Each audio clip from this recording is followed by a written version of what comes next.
Joining us now from Washington, D.C. is the UN Under-Secretary General Kande Yumkella. Welcome to the program, sir. Now, we keep hearing that Ebola must be stopped at the source, but does anyone, the UN, the WHO, know how to do that? Well, it is known how to do it. We have to intensify contact tracing. We have to intensify isolation and treatment, but at the same time, even greater awareness about what people should do and shouldn't do. But as David Nabarro has said, we need massive support. We need a surge in support in terms of deploying experts on the ground and also providing necessary facilities for isolation and treatment. We need a massive movement in that direction. Now, so far, pledges of financial aid to fight Ebola have fallen short of what's needed. $1 billion is what the UN says it needs. Are you hopeful of getting that money, and what exactly will it be used for?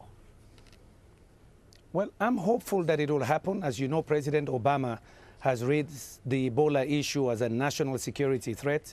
His Excellency David Cameron also just a few days ago called his national security team together to also take a second look, and many nations are beginning to line up now. The Secretary General, President of the World Bank are all on top of this. Today in Washington, the President of the World Bank made a plea for this, that we needed more action. So I'm very confident that nations will respond. What will it be used for? It will be used for getting more volunteers into those countries. It will be used for setting up the isolation facilities. We need many of those in various parts of those three countries. In addition, to set up the air link. That air link is going to be crucial for people to volunteer, because then they have confidence that they could be taken out. But also some of those resources will be needed to encourage the pharmaceutical companies to develop a cure for this.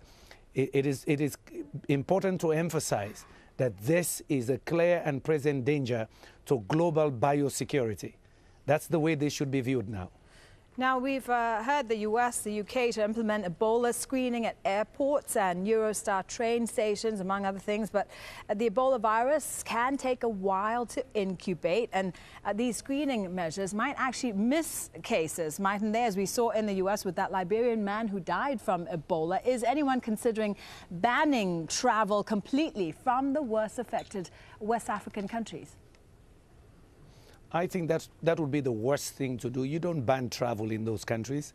You put in surveillance systems. I think by banning travel to those countries or from those countries, you're really, in a way, penalizing them, and you will make a medical or health crisis become even a major economic, financial, and security problem. If you ban travel to or from those countries, you're really, in a way, trying to force their economies to shrink. I don't think that's what we did for SARS. That's not what we did for H1N1. There is technology to detect, and I think what the US and UK and others are doing to do screening when people are leaving, and also screening when people are arriving in other destinations, that's the way to do it. I think banning will be totally uncalled for, and it will be punitive. Sir, thank you very much for speaking to us. Kande Yumkella is the UN Under-Secretary General speaking to us from Washington, D.C. Thank you for having me.